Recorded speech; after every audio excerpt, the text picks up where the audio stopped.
Hello, everyone. Welcome to Prop Live, this show about prop and costume making that we do every single week, except for last week because I was at DragonCon, where we take your prop and costume making questions and answer them. I'm Bill Duran, the dude from Punished Props, and our guest today is Sam from Bio Cosplay. Hello, Sam.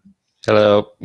Sam, who is also at DragonCon, one of our frequent members of the chat, which you can see down below. Boop, the chat going right there. If you are watching and you want to be a member of the chat and go talk with everyone else over there, you can go to punishedprops.com/live, and all the instructions on joining the chat are right there. So, welcome to the show, Sam. Thanks for having me. Oh, it is a pleasure. What's it like to be on the other side? It's pretty exciting. I'm a little nervous. What if they ask hard questions? Oh, no, don't worry. I will deflect. That's I've learned how to. It's like when you have an essay in school and you just like restate the question in your essay and you don't actually answer it, but you sound really smart. That's what you do. You just ramble and still they stop asking. Yeah. Sam, you were at DragonCon. I was at DragonCon, but more importantly, you were there, and it was your first time. What was that like? It was pretty exciting. You hear that it's going to be packed there, but it was like way more busy and packed than I thought it would be. Like It was actually a little bit more mellow than last year too. So it gets worse. Yeah. I expected to see like more big costumes because I had heard that there were like really big costumes, and I didn't see too many of those, but I still saw a lot of cool costumes. Yeah, the handful of people I know who do big costumes, like my friend Alyssa from Propped Up Creations and my friend Dave from Evil Effects, they sort of opted out this year, which I don't blame them. It's quite a commitment. I wouldn't want to do something too big in a crowd like that. Even in Rat Trap, I just had to pick a spot and just stand there. Oh, yeah. Speaking of Rat Trap, who's hiding behind you, I was really stoked to be able to get to see that in person. How did it fare? Did people like Rat Trap? Yeah, more people know Beast Wars than I would think. Like every convention I've taken it to, quite a few people are fans of Beast Wars, and I was like, I thought it was just me. Yeah, I know. Doesn't that surprise you? And in fact, I think one of the first things that I saw that you were making was that Rat Trap, and that's because Brittany, especially, is such a big fan. My wife Brittany, big fan of Beast Wars. That she's like, oh my god, someone on the planet is building a Rat Trap costume, and it was you. If you have a costume that you think might be a little more obscure, DragonCon is definitely the place where people are going to recognize it. Yeah, it was pretty popular when I had it on. So that was cool. Yeah. I'll tell you what else, though. You had a Destiny costume, which is, I don't see behind you, but how did that fare? I did. I had my warlock. Oh. That was also well received. Lots of people like the bone armor I did on it. That's cool. Yeah. I like that too. Like I did Lord Shaxx, and he's got horns and fur. And I kind of like that a little bit more of a fantasy aesthetic for a sci-fi game. So I especially enjoyed checking out the bone helmet thing you had there and your arm and all that. Yeah, I like the organic looking armors in the sci-fi games. I think that's cool. So before the game came out, I saw this helmet in one of the promo pictures, and I was like, I need to make that helmet. Oh, yeah. And I did. Yes. So is that your second foam costume then? No. Oh. I have at least 5, I would say. Not like full armor ones, but I have Nightwing as like a chest and some gauntlets and shoulders and stuff. Then I have a Gambit, which is just a chest piece. And Agent Venom was my first one. My first foam armor. If people want to check out some more of this crazy cool stuff that Sam's talking about, head over to Bio Cosplay on Facebook and give him a like. for sure, because he's got a lot of really, really cool stuff. Some really cool shots of Wrap Trap right there. And let's just grab the photos here and see the albums and see if you've done a good job of organizing all of them. I don't think I have. Oh, it looks good. There's your Nightwing. And the bone painting tutorial is pretty cool because I think you did a really great job with that one and taking the foam and just transforming it into something that looks entirely different. So good on you. Thanks. I had a lot of requests for how I did it, so I figured I'd put together a tutorial, and definitely people seem to like that as well. We will link the tutorial in our chat. I'll do it in the chat right now, but we'll throw it in the show notes too for those of you watching later. It's worth checking out. I always like seeing when people take like here's an example: doing Mass Effect armor with foam floor mats. You don't really transform the material very much. You kind of go with what you got there because it looks right. But I imagine, I'm going to guess that you probably got a lot of reactions like this when people saw that armor. It looks like bone, and they probably asked you what you made it out of. And when you said foam, they're like, "No way!" Did you get any of that?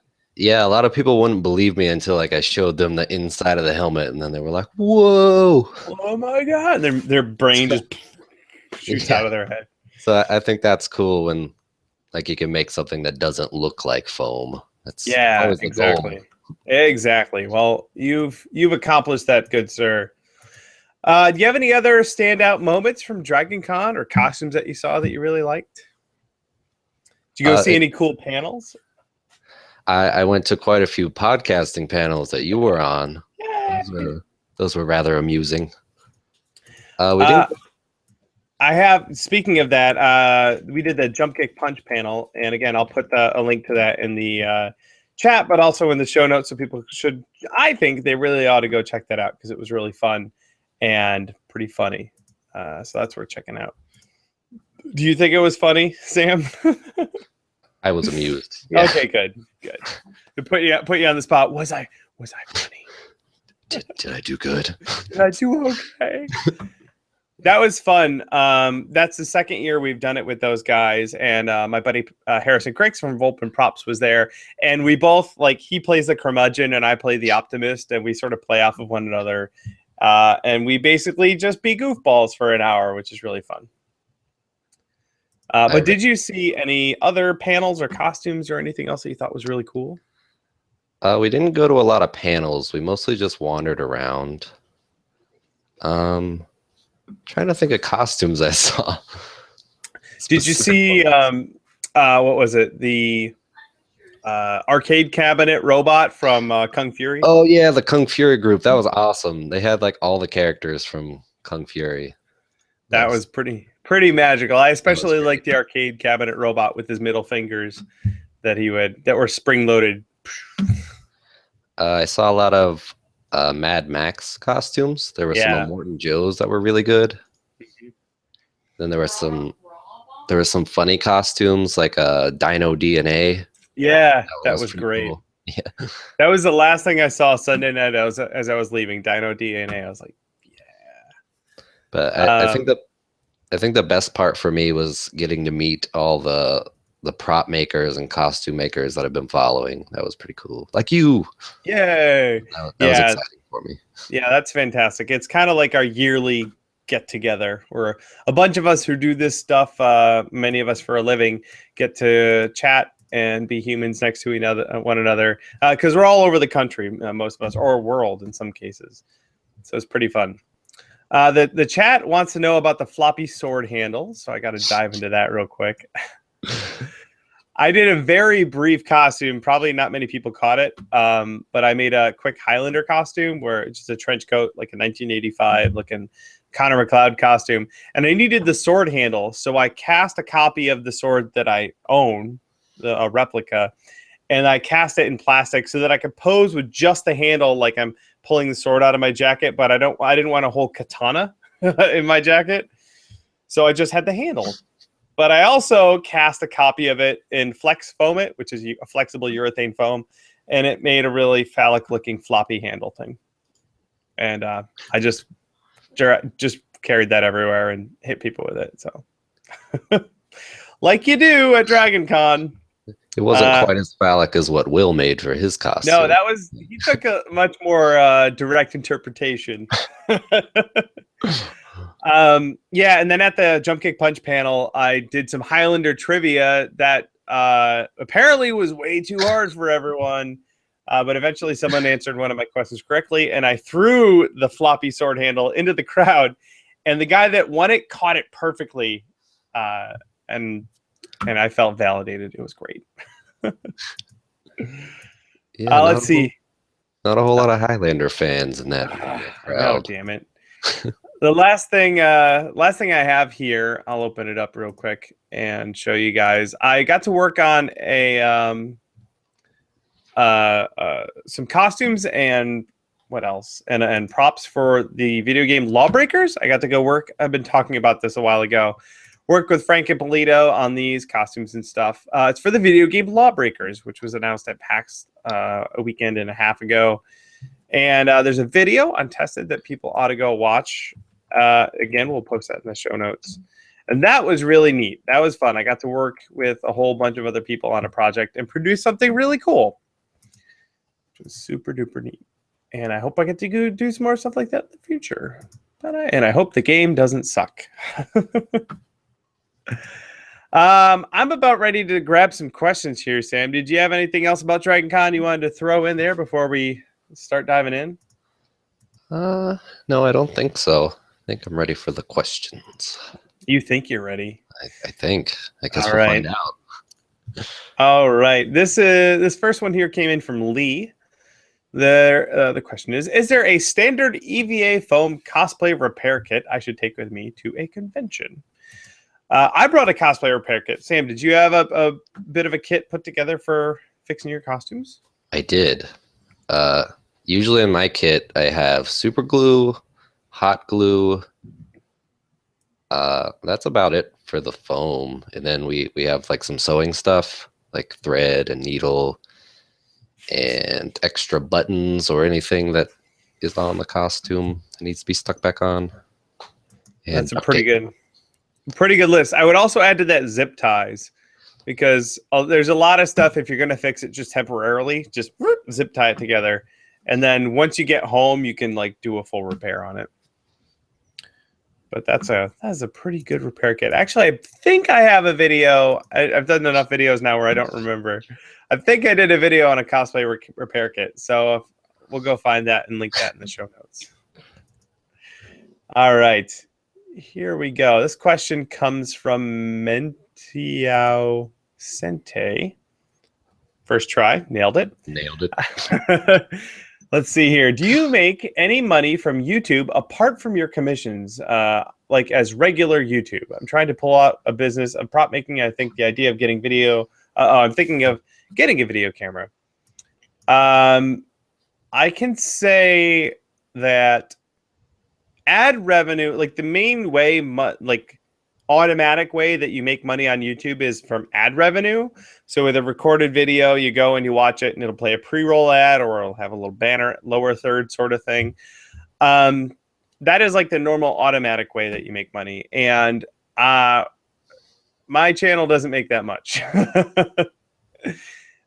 By itself, it doesn't make enough to support itself. However, what I do get out of the YouTube channel is a lot of credibility that I can sort of pimp out in other ways. We have our Patreon for this show, which helps support it. We have other things like the Tested project I did, where Tested paid me for the project and Smooth On supplied the materials. Again, I was only able to do that because I have this platform on my channel.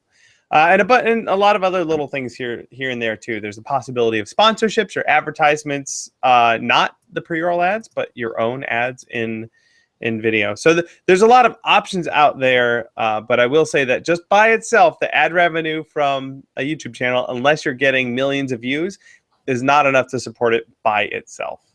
I have lots of other things, like you said, commissions or book sales or blueprint sales that pay for that.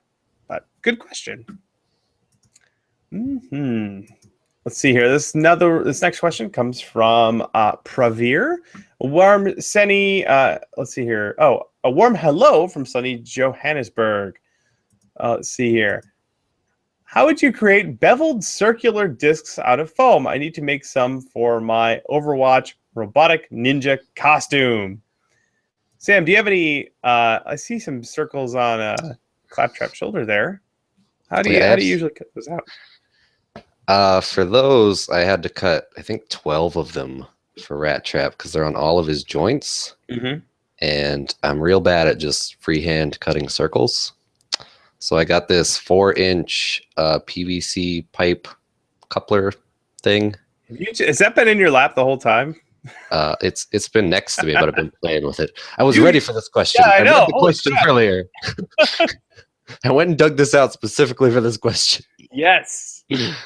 So let me see if I can get on the camera. I Dremeled out the inner edge here. Yep. So when I pushed it into the foam, it kind of like gives it that beveled edge. Mm-hmm. That's pretty much it. After 12 of these, I had blisters on my hands because you have to like push it, and I had to resharpen it like after every one. It's a pain. There are lots of ways to cut out circles. You could use like a sharpened thing like you've got there. If you have a bandsaw or a I'm touching it, I don't know what it's called, scroll saw, there it is. You can tilt the beds on those and do cuts with a bevel as well, and you just got to get good at practicing cutting out circles. That's the only real trick to that. But you could also cut out a circle with a knife and then use a disc sander, again, with an adjustment on the bed to sand a bevel on it. Or you could use it freehand with a Dremel and do the same thing. So lots of different options there. Most of the time, you really just got to get good at cutting circles out. Let's see here. Oh, another one from Pravir. What bits do you use on your Dremel in order to sand foam, carve, etc., and what speed do you run it at? Do you have any favorite bits, Sam? I mostly just use this worn out sanding drum. Yeah. Mostly because I don't like to take the time to change it. I have a bunch of other ones, and I'll change it if I need to, but this one gets the job done on most things. I got a similar one, just a normal sanding bit there. And also I have, and I'll link to this one, I like these aluminum oxide grinding bits for working with foam. It's a little bit more like polishing the foam, and you can get a pretty smooth finish with that. I've got that one, and I have this sort of rounded off one that I use for putting like the divots in my Draugr armor. But it's basically like a really high grit sanding thing, and the higher the grit, the smoother the finish on it. So those are the favorites I have. Yeah, I have one of those as well. I also like this kind of pointy one. Yeah, that's another grinding one, right? Yeah. And then there's this triangle one. I'm looking at mine right here. I have all mine laid out right there too. Oh, and my last one is this real tiny one. And I use that for like to do the teeth on this. Mm-hmm. To get in there with that. There you go. Cool. So there's a whole list. We'll link to all of those, all the ones we can in the show notes, so you guys can go out and spend all your money on Dremel bits like I did. All right. That was from Pravir. Thank you for the question. This next one comes from Neil. And again, if you're watching live, you can throw your questions into the Q&A app on the event page, and we will try and get to those. This one from Neil says, have you thought of taking comment request builds, like how to make Mass Effect helm or a small weapon build kit? That's an really interesting idea. I don't know, Sam, do you ever watch the Man at Arms videos? I do. You do, and that's exactly what they do. They take comments from YouTube, and they're like, oh, make this crazy Keyblade thing, which was the last one they did. And that's where they get their ideas on what to build. And I kind of like that. Up until now, most of everything I've made and done a video on is something either I wanted or, for the most part, a commission from someone else. So taking requests from the audience hasn't really been much of an option, but I might be able to be swayed. I could maybe be swayed. We'll see. That could be interesting. Yeah, I've got a whole bunch of other stuff I need to finish first, though. That's the problem. Yeah. What are you looking to make here next, Sam? I'm not sure what I'm gonna make next. Well, chat, since you're listening, you could give him some down below. Just give him some things you think would be really cool to build. I do have a group of friends that want me to make a Tigra for a Thundercats group. Oh, that'd be pretty awesome. But that doesn't need to be done till next year. Cool. All right, chat, go nuts. Let Sam know what he ought to make next, and he'll probably take it into serious consideration, I'm sure. I'll have to do it now. Thank you for the question, Neil. This one comes from my buddy Sanit, who is apparently in Florida right now, because why not? Did you get to meet Sanit at DragonCon, Sam? I did. I met him at one of the Destiny meetups. And we talked for a bit. Cool. Well, he is touring the United States right now. He's in Disney World, and let's see here. Oh, he says he's still buzzing over Sam's arm. He says amazing work. Maybe he can explain what tools and how he shaped the helmet.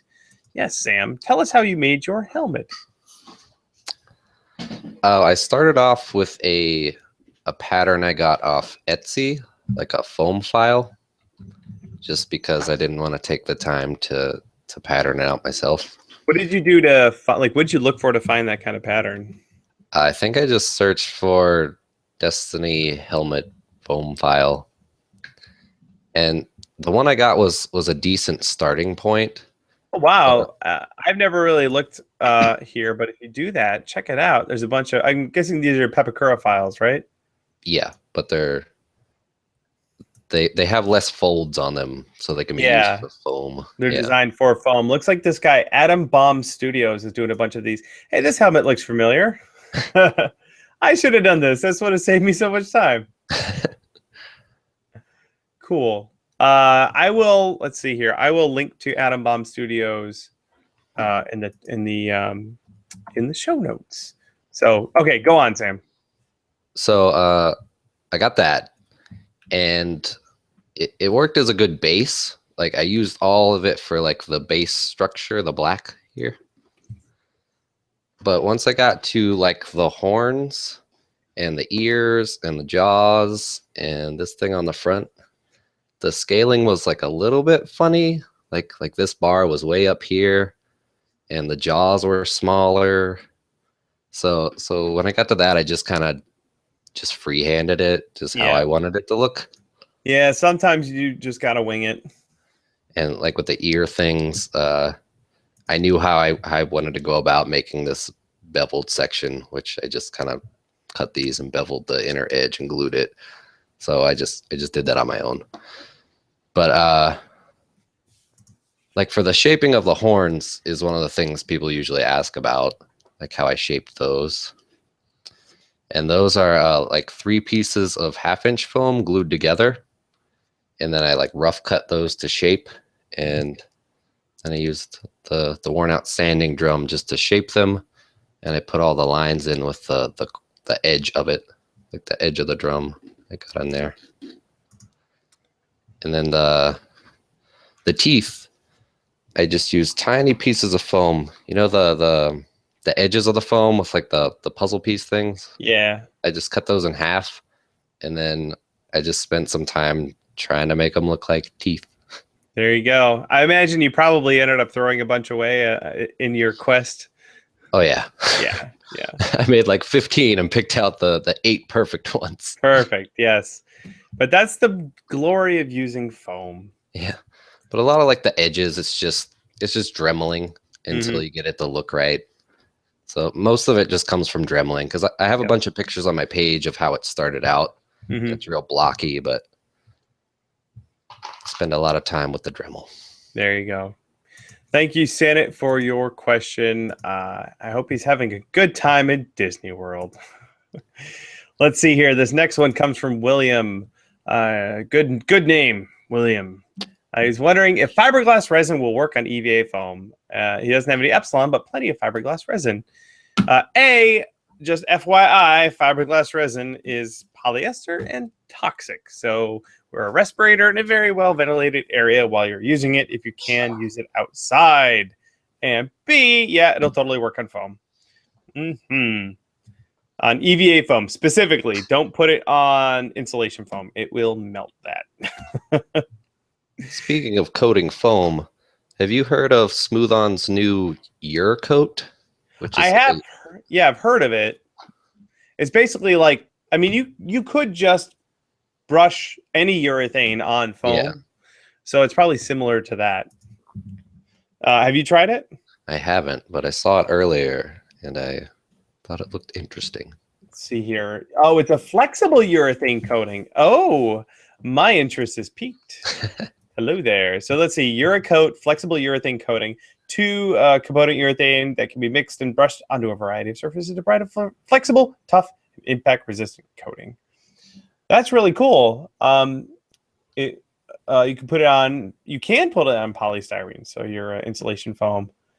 Let's see here. Cured rubber is tough and UV resistant. Super cool. I might have to get some of that and try it out. UreCoat. Again, we will link to that in the show notes, and I will buy some because I want to play with it. Yeah, they have a video of them putting it on like a couch cushion foam and making a big rock and then smushing it, and it looks super flexible. Yeah, awesome. I'm definitely gonna have to try and play with some of that. Cool. Thank you, William, for putting us down that path. All right, this next one comes from Valta. Let's see here. Hello, did you have a good time at DragonCon? Yes, I did. My question is, what is the best grit of sandpaper to use on primer for Warbler? Ooh, Warbler. I haven't done much sanding of Warbler. How about you, Sam? I haven't. I've only made one thing out of Warbler. That was these little shells on my gauntlets. Ah, yes. I made one, and then I made a mold and cast the other ones. That'll do it. I'll tell you what.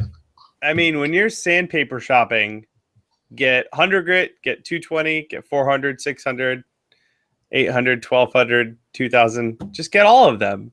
And just like I do, I have a giant box over there that's just full of different grits of sandpaper so that you can, use what you need when you need it. Just get all the sandpaper. Just spend hundreds of dollars in sandpaper. But I would say, start with something like 220 or maybe 100 if you need to really remove material, but 220 is probably a good place to start.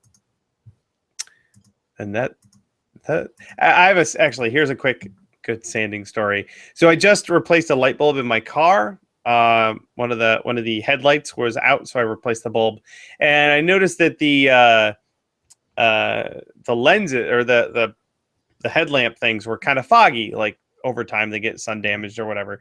So I went and grabbed. I have this plastic restorer, and you buff it on and then buff it off. After a while, I was like, I'm just sanding. This is just sanding in disguise.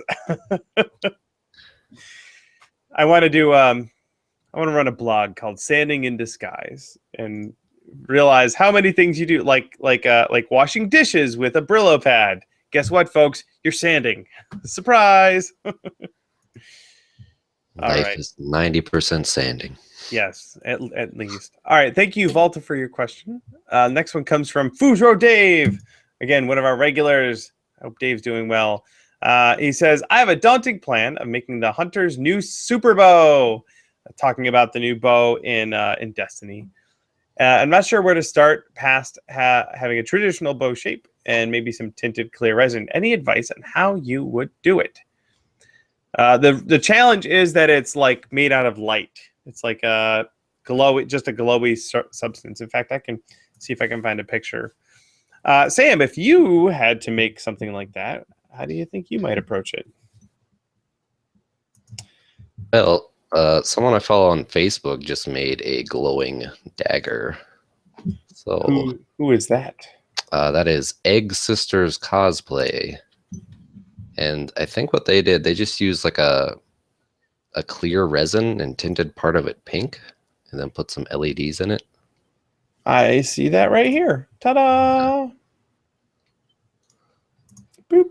So that was done. Oh, I don't know what it was, what actual resin they used, but there's definitely they made a mold, and then they cast their copy with a transparent resin with some tint in it, and then lit it up. That's one good way to do it for sure.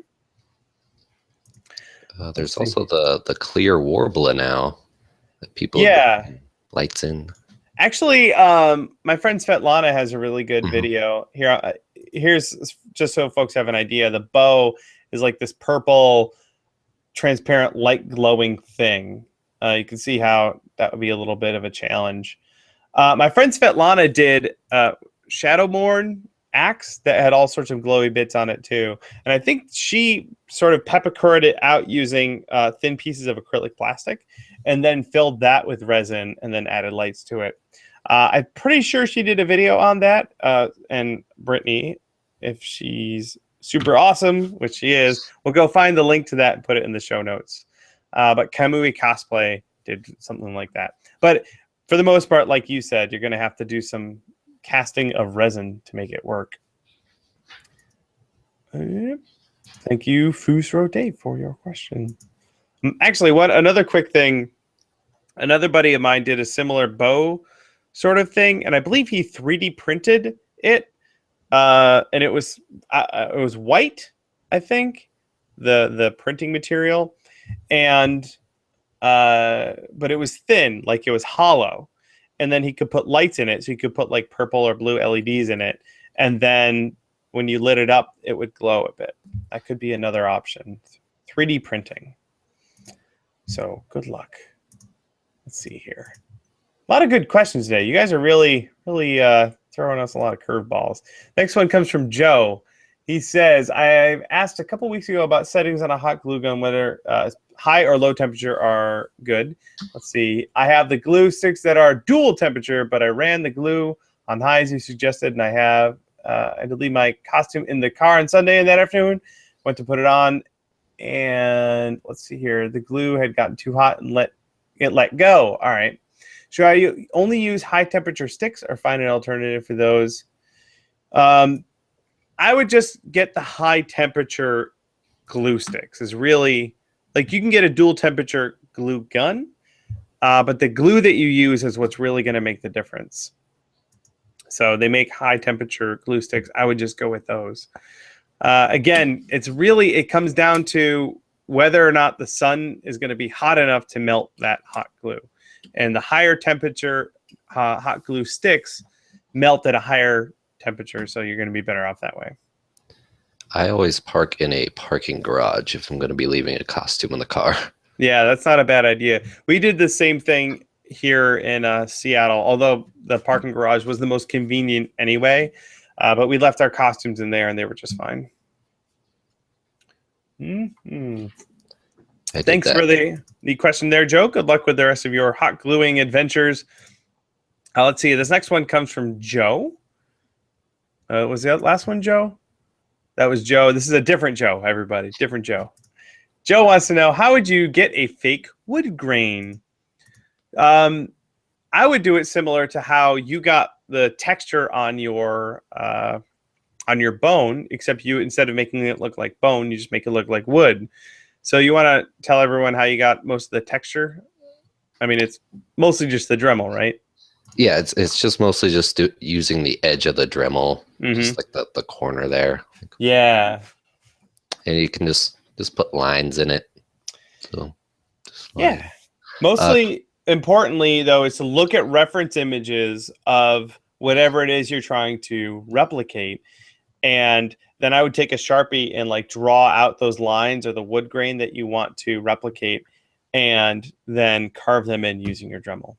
A little bit of planning will help you, so that you're not just randomly carving lines into your armor. Yeah, you can be a little more sporadic with the bone, but with wood, I assume you're going to want to have a pattern going for that. You could even go find a gnarly old piece of wood and just hold it next to your armor and just be like, well, let's make this look like this. And once you get it done, you can paint it like your brown color for the wood and then do some dark washes over that so that darker paint gets caught in the wood grain. It gives you some nice contrast. Actually, speak of the devil, I did the bow from Tomb Raider, and I did a very similar thing. We'll throw the video to that in the show notes. It was really fun. It's always fun to, once you have a texture on a piece like that, once you paint it the base color, doing washes over it really makes it, you're like, oh my god, now it's wood. Yeah, it really makes it pop out. Thanks for the question, Joe. Let's see here, this next one comes from Fearless Facade. I'm working on a Borderlands Psycho mask, and I was wondering if you had any tips or suggestions for lighting the eyes. Let's see here. Do you have any lights on either your costume, Sam? Or either the Rat Trap or the Destiny? I don't. Well, damn it. I'll tell you how I did my Draugr lights. The glowy blue lights on the Draugr. We have the mask part, the skull mask, and then I've got LEDs that go up here. They're on my forehead. They don't go over my eyes. They go right over my forehead. And I diffuse them with a little disc of acrylic, but you may not have to do that for your Psycho. You may want a sharper point of light. So I put them, I glued them in place in the mask, and then I put a sheer black piece of cloth over my face so you can't see my eyes. I can see out just fine, but you can't see in. You could do the same thing, but just take that sheer black cloth and just glue it in the eye socket of your Psycho mask.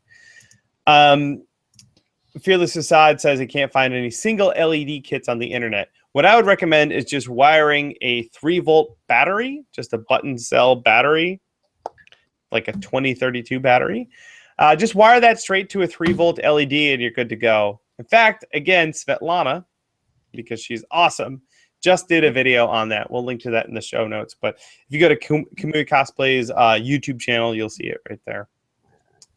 Again, just get a 3-volt battery and a 3-volt LED and just go boop, just to come together. Good to go. That is, I don't know about you, Sam, but that is exactly my level of electronics. That's about mine as well. No math. There we go. All right. Thank you, Fearless Facade, for the question. This next one comes in. Oh, let me see here. Of course, we've got a picture. Let me see if I can load that up here while I ramble on for just a moment. Old Gamers Rule, another one of our regulars, wants to know. He's doing a Logaver Mark II, the gun from Dread 3D. The problem he's having is he needs to do the LED display. All right, so here's the picture. I'll show you guys. There is this display here that's just like a backlit light panel sort of thing. And in the movie, it changes to like the different types of ammo that he uses. Did you see that movie there, Sam? I did. Right. I've seen it multiple times. Oh, yeah. It's very good. You know what's going on then. He wants to know how to do that. So you could do making it move and change and stuff would mean putting an actual like LED or LCD panel in there, like a backlit LCD panel. And that would be really, really difficult. I would say make it static, and you could just print out the area. You'd have to design it in Photoshop or Inkscape or Illustrator, but you could print it out on a piece of transparency paper, and then glue that down to a piece of acrylic or something, and then backlight it with LEDs. You can find LEDs that are that color, and that would work for you. It's the lowest tech way to do it, and I generally go, again, like the last question, with the lowest tech way possible. Or, I mean, if you want to go super duper low tech, just print that out on your color printer without any lights and just stick it on there. It really just depends on your level of competency with lights. There's also a whole section on the RPF for Dread costumes. So yes, definitely go check that out too. It's the sort of problem that I'm sure someone else has already solved. So there you go. I would just backlight a little piece of acrylic. That's how I work. In fact, with mine, I would probably just, since I have a vinyl cutter, the black part, I would probably vinyl cut out of black vinyl and just stick that to a piece of acrylic and then backlight it with LEDs. That's how I would do it. All right. Thank you, Old Gamers Rule. Next one coming in from Joseph. We got a lot of Joes and Josephs today. Let's see here. He's working on a pair of daggers from Darker Than Black. The Highs daggers. They're like they have two blades. And in reference to molding and casting, I know that Harrison, because Harrison Cricks did one too, he did half molds and glued them together. In my pictures, I did a 2-part mold. That's correct. Because of the steel wire, he let the resin partially cure in both halves before putting them together. Let's see here. Either way, I'm wondering if you would do it the same way or if you would do it differently. I did mine differently than Harrison. And in fact, I found out that it didn't need a steel wire in it at all. I have a 2-part mold. I just close it up and fill it up with Smoothcast 300. Let it cure all the way. And lo and behold, it's totally strong enough. It doesn't need any wire reinforcements or anything. It's good to go. So just 2-part mold, fill it with resin, let it cure. Couldn't be simpler. Have you done much molding and casting, Sam? I just started doing some molding and casting recently. So I did those little shells on the gauntlets. And then I did this future war cult symbol. Oh, cool. For my the warlock bond. So I've been casting some of those. There's just the raw cast. There you go. Neat. So mostly just 1-part molds? Yeah, just 1-part mold so far. Time to graduate. Yeah. Step it up. I'll lean on you. I'll make sure you challenge yourself. I have to find something to make that I can make a 2-part mold of next. Yes. Yeah, that's what I do. I always let the project challenge me to learn new skills. Let's see here. Oh, another one from Fuzro Dave. He wants to know, second random question. Have you and Volpin ever collaborated on a project? If not, what do you think you'd make if you did? Thanks, Will. That's very good. Harrison, technically we did. For the Kickstarter I did a while ago, I built the kit out for the Kickstarter and I sent one to Harrison for one of the reward levels and he finished and painted it. And that was really neat because he's pretty good at that stuff. But other than that, that's just about it, I think. How about you, Sammy? You ever worked together with a project with anyone else? Just with my girlfriend Ashley. I work with her on stuff. Did yeah, what did she? I can't remember what costume she had at DragonCon. She had Batgirl. Ta-da! That's right. I made this for her, and hopefully this weekend I'm going to be making a tutorial on how to do female chest armor. Because I've gotten a lot of questions on that. Is that foam? Yeah, that's foam. That's what I like to hear. And I forgot to take pictures while making it, so I'll just have to make her another set of armor. Here we go. I was stalling a bit there. This is the gun that Harrison painted up and modified for my Kickstarter gun. So that is the one and only collaboration between Volpin Props and Punish Props so far, to my knowledge. But it's pretty cool. It was really neat to be able to send something I made his way and let him put his own touch on it. The only other thing we collaborated on was this weekend this last week when I was at his shop and I cleaned. Alrighty. Thank you, Fuzro Dave. Got a couple more here, about 15 minutes left in the show. You guys are really, really throwing some good ones at us. This one comes from Downtime Props. Hi, Bill. Did you have to sand your armor after you sprayed it with latex to get it to look that smooth? You can't sand latex. It's rubber. You absolutely cannot sand it. The rubber comes out sort of with a matte finish, and after that I just painted it. So yep, can't really sand rubber. It came out. The good news with the latex, as you add more and more layers, it gets more and more smooth.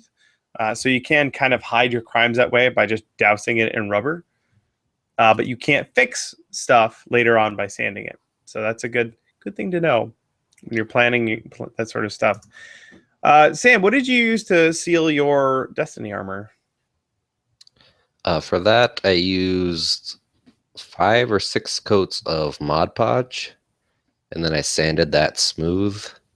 And then, because even after you sand the Mod Podge, you're still gonna have some brush strokes in it, I found.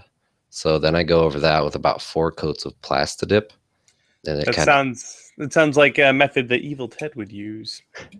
And that kind of smooths it out more, I think. Yeah. So you can. Some of the pros and cons of using different types of sealers. With the Mod Podge, you can sand it, which is kind of nice.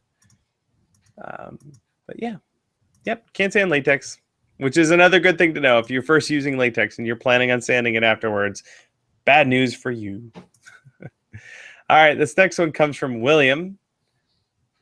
Let's see here. I'm looking to start doing cold casting. I'm planning on ordering some material from Smooth On. What is the success rate on this method? How long does one container usually last? You ever done any cold casting, Sam? I have never done any cold casting. Well, you've got some one-part molds, which would be perfect. You can go to Smooth On. Let's see here. You can buy, the material is just metal powders.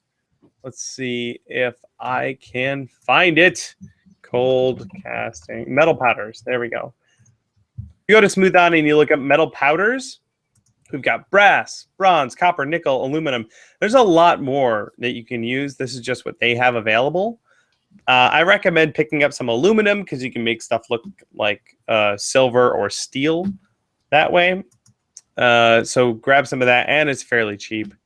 Let's see here. A thing of aluminum powder is like $30, and it lasts a long time. You only use a little bit of the powder when you're cold casting. You're just making like a thin, like microns thick shell of metal on the outside of your casting. And with a one-part mold like you've got, it's the success rate is pretty high. You just dust the surface of the mold with your metal powder, and then shake out any extra, and then pour in something like Smoothcast 300. I would recommend tinting it with black tint. Let it cure it, pop it out, and then you can buff the surface with a steel wool, and it'll look all metal. It's that simple. So you'll go ahead. Does that get more difficult with 2-part molds, or is that possible? You know it's going to be tricky. You can technically do it in a 2-part mold, but the seam has to be either really, really minute or placed in very strategic places, because you can't sand and fill it afterwards. So I would recommend not trying to cold cast 2-part molds until you get really good at making 2-part molds. But if you have 1-part molds, do it with that, because it's super easy to do, and the finish is just it's really good, hard to beat. Let's see here. William also wants to know, how long does one container usually last? A small container of powder lasts a pretty good long time. I would recommend wearing a respirator while you're working with it, because breathing metallic powder is very, very bad. So keep that in mind. Boop. Couple more here. This one comes from Brandon. Any tips on fixing small gouges or imperfections on your foam armor? Sam, do you have any gouges or imperfections on your foam armor? Always. Yes. I use the quick seal Mm-hmm. that Evil Ted has recommended, and that seems to work pretty well. It does work pretty well. It's not going to get you back to perfect, I've found, but you can get it done pretty well. Usually what I do, if I totally bugger a piece, I just start over on it with a fresh piece of foam, or I will turn it into a piece of weathering, which is usually the method I go. If I'm building something that's going to be weathered anyway, and it gets a gouge in it, like, well, that's where it took damage. Totally meant to do that. You can hide a lot with battle damage. You can. Do you have any areas like that on your Destiny armor? Not very many. No. Most of it's intentional battle damage. It's good to hear. Good to hear. I mean, the longer you do it, the more careful you are, the better you'll get at not having those little accidents. But even if you do, it's not the end of the world. There you go, Brandon. Thank you for your question. We've got just under 10 minutes left, and a handful of questions in the Q&A app, so we'll just burn through those. Another one from Joe, or one of the Joes. Let's say he says, I screwed up aligning an edge of foam. Is there an easy way of removing the two edges of foam if I use barge? I don't want to ruin it. Sam, do you have any barge thinner? I don't even have any barge yet. What? All right, do yourself a favor. Go get some barge and some barge thinner. Mine is hiding right back there. And when you put two pieces of foam together with barge, once they touch, they bond pretty much instantly and for eternity. However, if you got a short window of time, once you've touched them together, that you can take them apart again using barge thinner. Usually I have a small jar, like a glass jar, just sitting right over there of barge thinner and a brush that I just keep in there so it stays all not cured. And I'll just use some of that barge thinner on the seam to pry it apart again. But again, do it right away. Otherwise, it will probably stay there forever. And then once you pry it apart, you can reapply your barge once the barge thinner evaporates, and then glue that seam back together again. Practice, practice, practice, practice. I need to get some barge, but I'm waiting for the contact cement I have to run out. Did you have like the DAP weldwood? Yep, that's the one. Yep, once that's all out, go ahead and get yourself some barge and some thinner. The same way too, for super glue, they make a debonder for super glue. Again, essential for when, those times when you glue yourself to yourself. Next question comes from 14 Mew. Let's see here. This one says, hey, Bill and Britt, have you thought of doing videos on your costumes? Pictures are great, but I'm sure we'd love to see you talk about your costumes in detail. Britt's Vex is amazing. I agree. It is amazing. Yeah, I have a note to do like a post-con video all about our most recent costumes, Lord Shax and the Vex. So those will be hopefully coming out pretty soon. We'll see, though. Yeah, that'll be really cool. How about you, Sam? I know you do lots of pictures for your costumes and stuff. You ever consider doing a video on them? I haven't done any videos yet, but I don't have a great camera for videos. I just have the webcam, so I don't want to make like a real bad video and have that be my first impression. Oh, don't worry. Your first video, no matter how hard you try, is probably going to be really bad. So you got that to look forward to. But yes, totally. Brittany and I will make a video on our last costumes. Do that. Hopefully we can knock that out maybe this weekend. All right. Thank you, 14 Mew. This one comes from my buddy Nick. He wants to know if I've tried Roscoe Flex Bond yet. I haven't got my hands on it. Have you ever heard of that stuff, Sam? I have heard of it. I'd like to try it at some point, but you have to, so far all I've seen, you have to like call theater companies and get it shipped to you that way. And that's inconvenient. It's not available on Amazon, which is kind of a sticking point for me because that's how I buy everything. Yeah, if it was on Amazon, I'd be all over that. Yeah, me too. But this is the stuff right here, Roscoe Flex Bond. I do think there are a couple of places in Seattle that cater to theater companies, and they have it. It's just a matter of me going out and getting it.